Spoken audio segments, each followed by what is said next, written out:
It is that time of the year again. Dark powers are on the rise, and all that is unholy is descending upon the populace. Yes, I can feel it. The darkest pits of hell are opening up to spit out its most vile and disgusting abominations to torment innocent and cheat us out of our money. It's getting closer. Shadows cut deeper, happiness readings negative. This aberration seems truly terrifying. What say you if we take a closer look? Oh my god, it's Sonic 2006, how original! Cut it, cut it, cut it! Hello everyone, once again, it's me, Marionic90. I apologize for opening with such an unoriginal and unfunny joke, and proudly declare that I'm not sorry for a one bit. Yes, fuck you. And continue with even less original video topic for the time of the Halloween, talking about that which is scary. Few years back I made a video on top 20 scariest things in Legend of Zelda games. Obviously that video was huge hit. I mean, it has over 6,000 views already. Come on, that's gotta be something. For the All Hallows Eve, I again deemed it appropriate to look at some of the scariest and creepiest things found in one of my favorite video game franchises, Sonic the Hedgehog. We shall take a look at all of the Sonic media, including comics and animation, to properly scavenge the best of the spooky shit in Sonic. Unlike in my two WTF countdowns, where I only took a look at the games for simplicity's sake. By the way, go watch those videos. Few things before we begin our quest. These, quote, scary things are considered in the context of the Sonic franchise, and we will be counting down only the official material and not the horror show that Sonic fandom can sometimes be, or Wario's creepypastas centered around Sonic games. So only stuff by Sega and other people holding Sonic licenses. Did I leave anything out? Oh yeah, skip to this time code if you faint from the subtlest hint of horror or have a fear of needles. Otherwise, I present to you top 10 scariest things in Sonic. I hope you enjoy.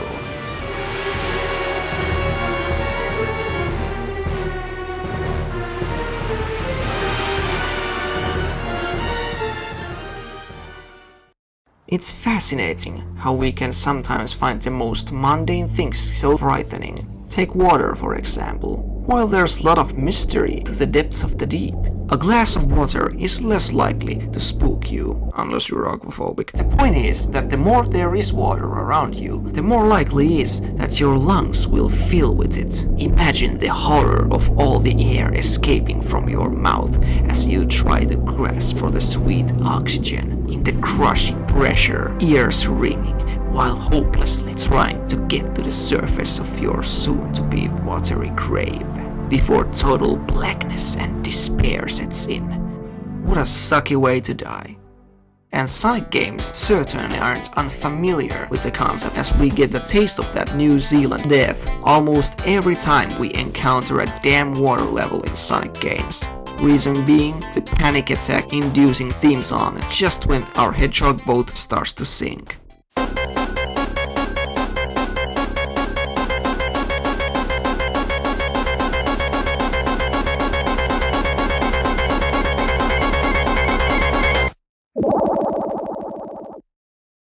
And it just keeps getting better over time.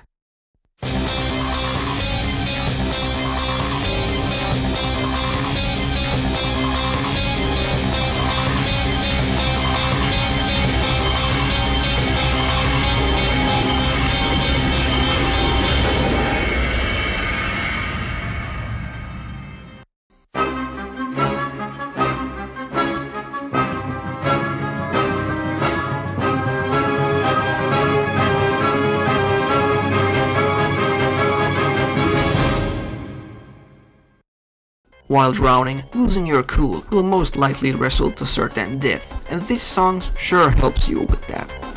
Come on, where's that damn air bubble? Damn it.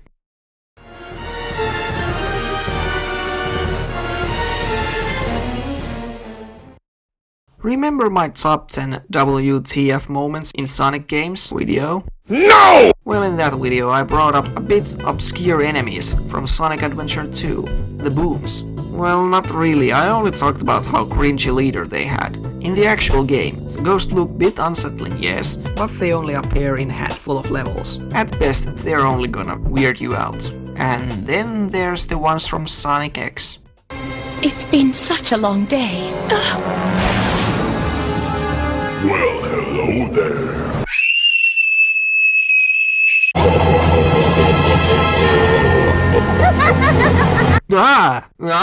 What the fuck is happening? In the episode, Sonic Screen Test, Sonic and Pals and Chris go to this random castle Chris's mom is shooting a movie at. But as it is, with all the good visit your mom at the work days, all goes to shit pretty fast. A stone talisman with familiar moon symbol on it is moved from its original place. Bunch of these creepy fuckers are let loose from their prison in other dimension, and they're nothing like their game counterparts. Amy even gets possessed by one of the ghosts and tries to maul Chris to death. In the comic book, running concurrently with the cartoon, the ghosts are released once again and go on possessing spree, and I have to say, seeing these hordes of people with those satanistic faces chanting join us, is a little unsettling. This just grants more credibility to my theory about Boom ghosts possessing the cast of Sonic Boom, and that's why Rise of Lyric was the lamest thing to happen to. Jesus!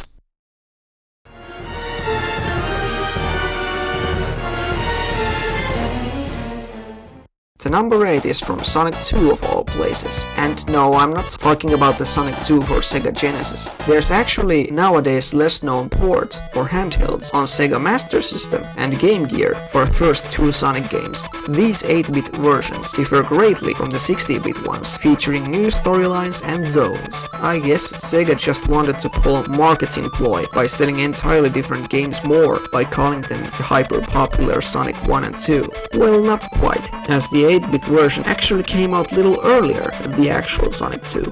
Yes, this game is the first appearance of Tails. In the normal game, you adventure with Sonic and his best pal Tails, but in 8-bit version, Sonic takes a page out of Mario. Again, as Tails is kidnapped by Eggman and Sonic needs to bring him all 6 Chaos Emeralds as ransom. Shit deal considering Eggman already had some to begin with. Anyways, good ending, sees Sonic save Tails and stopping Eggman, just like usual. But if you fail to get all the emeralds, you get bad ending, with Sonic running alone, looking somberly at the starry sky. Forever reminded that he failed to save his friend, as Eggman still has Tails. And there's a strong implication that Tails is dead, or at least gone forever. It's scary to think that this can happen in Sonic game.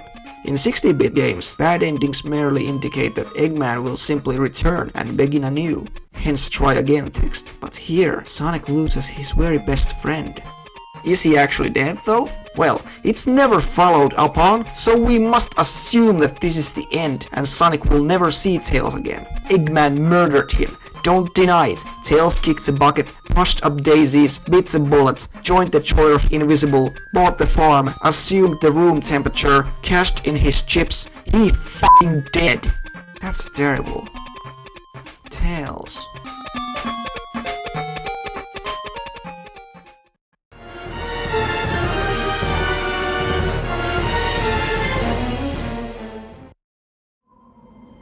This world was devastated before I was born. A harsh, bleak place where we live in eternal darkness. Life is a struggle, and people live without hope. How did this happen? No one will answer me directly, but they always point to the flames. They burn away at my world, destroying everything in their path. They come from an eternal life form that we cannot truly defeat, the flames of disaster known as Iblis. Hey, look, now it's actually Sonic 2006. What do you know? The game has something in it that's actually scary. The ruined future we see in Silver's timeline takes place 200 years in the future, and it's depressing as shit. Sky is filled with dark clouds, monsters roam the streets. The whole city's on fire! And every day is a fight for survival. You know, future is pretty scary on its own. We live every day, never knowing if the next day we wake up is our last. The dread of unknown hangs over all our tomorrows. In future, there's uncertainty, surprise comeuppances, oldness, death and disease. Certainly not a safe place to be, but here we see how the future is, and it's pretty much the worst thing ever. Silver and Blaze, how the fuck did she get here, are the only two heroes hopelessly fighting against the flames of destruction. It's a battle that never ends with a fiend that never dies. It's pretty much hell, ruled by a fiery devil, punishing sinners and sinless alike. Also, there's this part in Silver's Crisis City level where we see ragged sign that points to Chaw Garden, making us all wonder what's happened to the poor innocent Chaos. Low blow game. Thankfully, future is not inevitable, and so is the case in Sonic games. Nothing good old time travel can't fix. What I'd like to note is that when Silver's future is fixed in Wario's media, it usually gets fucked over by something else. They really can't catch a break, can they? The pain never seems to end.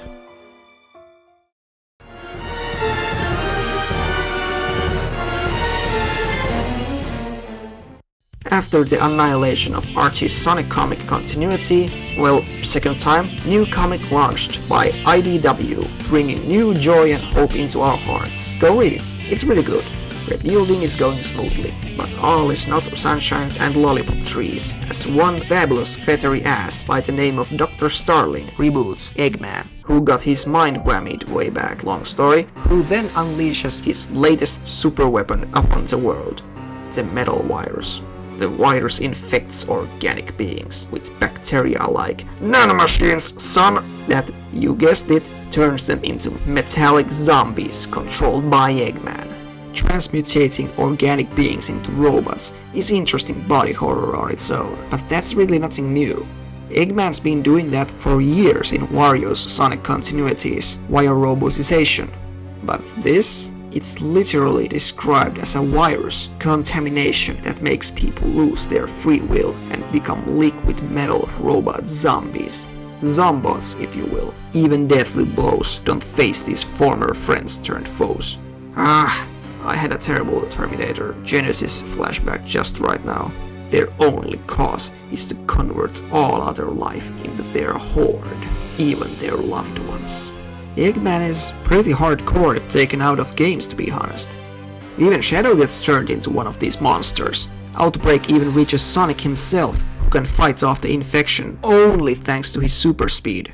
This storyline is not concluded as of yet, so it can get even worse, but its similarity to another story of similar themes awards it no higher place on this list. Man, robot zombies in Sonic. What's next?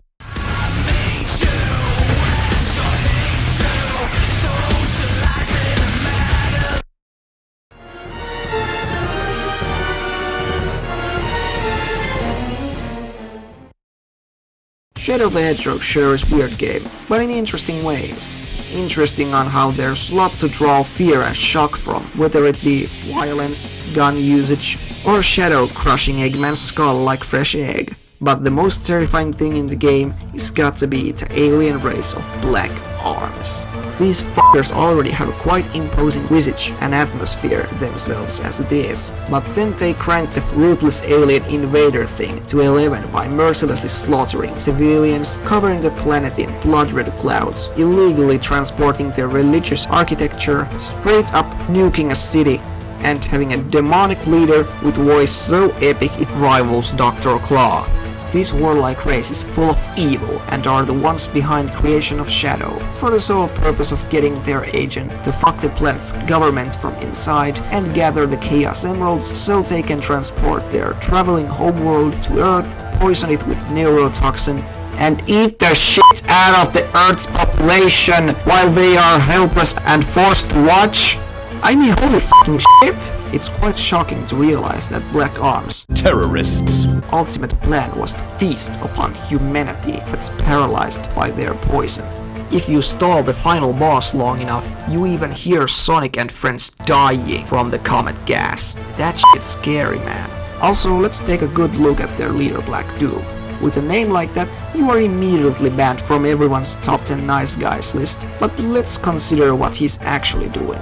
In the game and its supplementary materials, Black Doom is described as hive mind that has enslaved his entire race through mind control, meaning that he's literally the reason why the Black Arms are so fucked up. And hypothetically, isn't it also a possibility that the Black Arms are unwilling pawns he's forcing to eat people alive that just can't fight back his mental pollution? Now that's a scary thought. So, cold, unfeeling, hive-minded world nuking potential gorefest. That's how I'd best describe Black Arms. And they're number 5. Keep your eyes peeled for the next number, or they'll peel them out for you.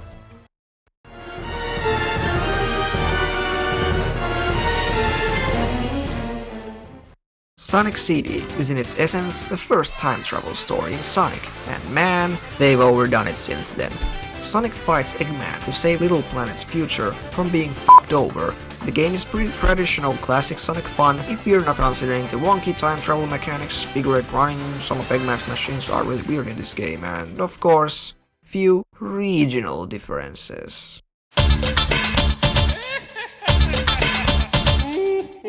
Alright, this music is pumping me up, let's beat Eggman and have fun with it, yeah!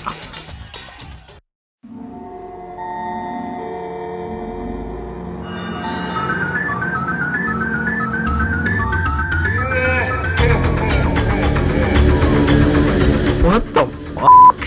Why change the original and replace it with this team? That sounds like Satanist composed it to call forth the devil? What, are we censoring fun now too, America? Speaking of Satan, there's also something hidden in the game.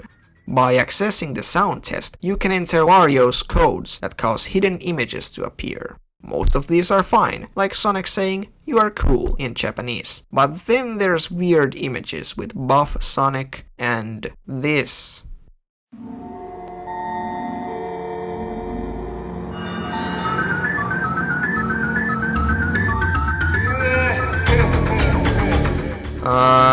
What's happening? Who dread fuck but this thing here? If the music and those creepy-faced Sonic figures standing there isn't enough to send shivers down your spine, then let's look at the text. Quote, "Fun is infinite, Sega Enterprise. Signed, Majin." Great!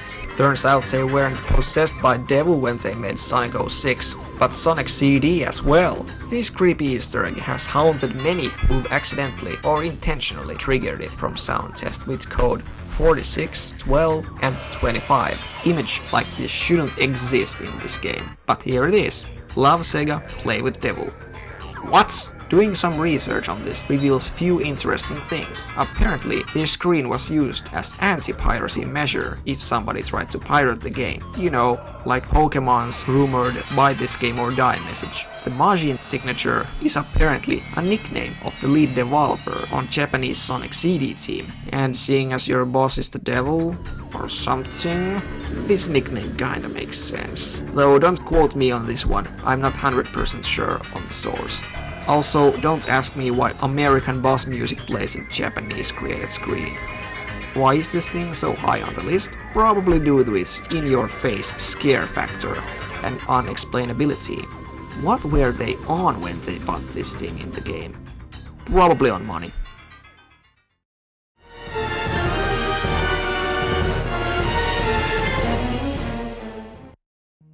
What if you lived a version of your life where every day was a fight against the darkness inside of you? A battle against uncontrollable beasts that claws and gnaws at your sanity, trying to break free and destroy everything you hold dear. What if you were your own worst enemy? A monster?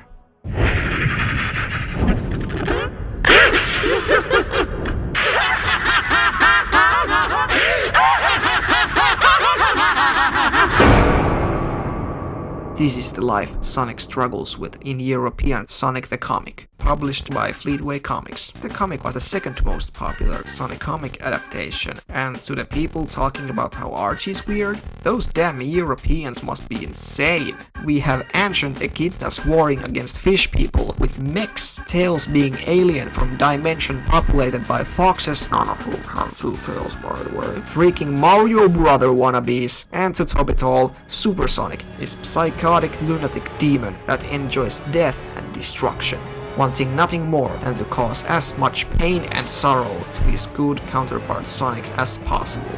What a load! Super Sonic is insane. How the well-loved power-up from Sonic 2 came to be written as this evil force Sonic tries to keep in check is beyond me. Are they trying to imply that using cheats game provides you to make you evil? They turned Super Saiyan into Legendary Super Saiyan. This form came to be via evil chaos energy stowed into 6 emeralds by good-hearted Dr. Kintobor, who later got the taste of it and became Dr. Eggman. The energies corrupted Sonic, turning him into this Mr. Hyde-alike version of himself. Worst thing is that later on he doesn't even need chaos energy to go cuckoo crazy, he just hulks out under stress, and when that happens the nigh unstoppable murder machine Super Sonic breaks free. Not only does this guy savagely beat Knuckles and attempt to murder Amy along with Sonic's other friends just for the thrill of it, but he also tries to destroy all life on planet Mobius by hurling the moon at the planet.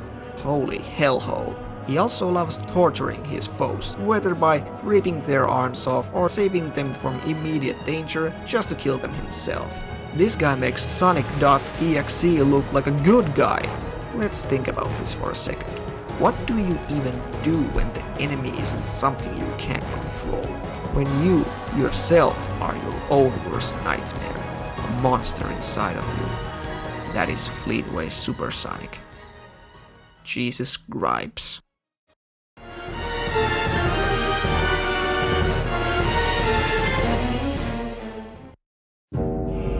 It was an ambitious project, named after their eternal sun god. The day of disaster. What do you think happened? The Solaris Project. Foolish world of humanity released me into the world. I'm Mephiles, Mephiles the Dark. Did you forget me? I owe much to you, Shadow. What you gave to me, I now return to you. A one-way ticket to oblivion. Time itself will collapse and disappear into nothingness.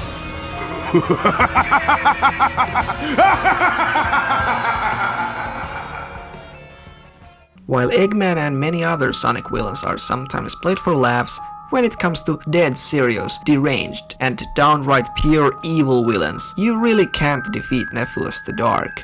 Just as a flower comes from a seed, or a chicken comes from an egg, everything has an origin. This is also the case with Mephiles. In the beginning, there was a mighty god that ruled over darkness and light that could lay waste to the time itself. This god was broken in two by humanity, becoming Iblis, flame of destruction, and Mephiles, being of darkness, that absorbed Shadow to become pretty much the creepiest Sonic villain of all time. Not only is his theme music, all 3 of them, close to the creepiest fucking thing you'll ever heard in your life, he also laughs like a maniac, walks like a corpse, hides in people's shadows, manipulates a person whose only wish is to release his world from eternal torment into causing that very world to happen. He also tries to twist Shadow against humanity, has a voice that is easily the sexiest performance Dan Green has ever given. And his sole mission is to cause a bitch to cry like a bitch. How evil is that? Oh yeah, just so you know, he does this by killing Sonic, our main character, causing real-life people real pain later on. All in order, so he can rejoin Iblis and become hyper-dimensional being that only exists to destroy all of creation. Because Mephiles, he cares only for destruction. He doesn't care of anything else. He just wants everything gone. He is death. And whereas Super Sonic kinda has the same thing going on for him, Mephiles wins. He kills everything, and they have to undo the whole game to please the fanbase, I mean undo all the destruction. character with apocalyptic tendencies. He's also closest thing to the devil in all of Sonic.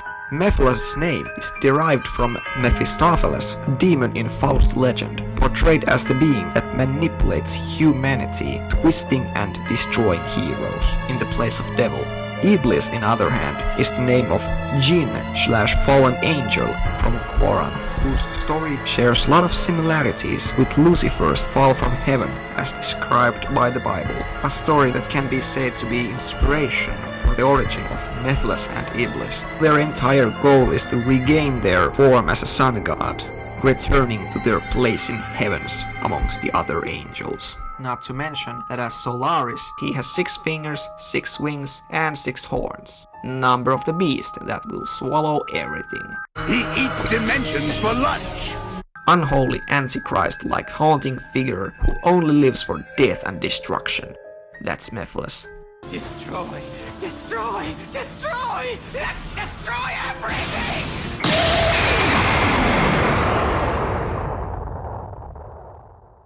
Before we move on to the number 10, couple of honorable mentions. 1. Mystic Mansion from Sonic Heroes, a topsy-turvy horror house with quite spooky implications and very haunting music. You get transported to twisted dimensions throughout this level, find a spooky scary skeleton room, and even take a short ride to hell. The place is pretty chilling, but lacks intrigue and backstory, not making it concrete enough for the list. 2. Digital Dimension from Sonic Riders. Just what even is going on? Why in the place called the Digital Dimension, the first half represents hell with spooky hands trying to grab you, ending with Gate of Sky leading you to the second half representing heaven, which looks weirdly abandoned if you ask me. This stage is pretty spooky and looks nothing like its name implies.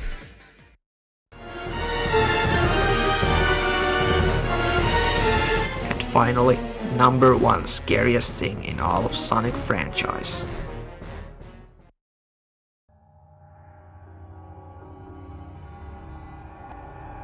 What if there was a god, a force unparalleled in all of time and space, with power over everything? Now imagine that god is evil, a sick, broken man, once a great hero, a defender, a friend, long fallen to the embrace of depravity. This is the world of Dark Mobius, an alternate future created by Ken Penders tampering with Archie Sonic's timeline, and finally seen in the 4-part Sonic Universe story Silver Saga, also known as Fractured Mirror, written by Ian Flynn. Our favorite psychokinetic time-hopping Fernhead, Silver encounters a mysterious enemy on his world and follows it to alternate future that pretty handily tops all other future dystopias. In this world, driven mad by the power of Chaos Force, Knuckles has become the most powerful and twisted force in Sonic comics, the villainous Enerjack. Not only does the Mad God rule Planet Mobius amidst the all-encompassing darkness, but the entire universe as well. And the best part? There is nobody stopping him but his daughter Johnny Ka and few no-names that Enerjack has allowed to live to amuse him. But all the characters we know and love, Sonic, gone. Eggman, gone. Heroes, villains, everyone, gone. Just looking at this horrible image of Enerjack's lair filled with lifeless, empty-eyed corpses of our beloved Sonic characters is pure nightmare fuel. The evil god has ripped out the very souls of his former friends and foes to make them into his robotic slaves, prelates. These beings have no mouth, yet their souls must scream. They have eyes, but they're empty. And when they die in meaningless battles, they're just brought back again and again. A worst kind of enslavement, never-ending nightmare that the despot even subjects his own wife to. Worst part being that he does all of this for fun. After getting bored of his world, Enerjack next sets his sights on the entire Sonic multiverse, sending his prelates to other worlds to scout for more things for him to play with. Pure darkness, never-ending nightmare across all realities. So, how do you beat Nihil omnipotent being? They kinda don't. although the power of Enerjack is drained via mystical sword of acorns. The evil being simply changes hosts over to Johnny Ka, but she'll be merciful god, one who'll rebuild her ruined world and bring everyone's happiness back, right? And not moments sooner, the dark voice started to whisper in her ear. Sometimes nightmares don't end, but they change forms instead. So Dark Mobius pretty much combines 4 other contenders on this list. Hopelessness of the ruined future at number 7, the terror of enslaved robotic horde of number 6, the hero falling into depravity like at number 3, and the all-consuming pure evil that wins at number 2, making this absolute top of Sonic horror. Thank you for watching. Hey, you made it! If you liked this video, leave a like, comment, subscribe, but most importantly, stay awesome. I'm Marioneck90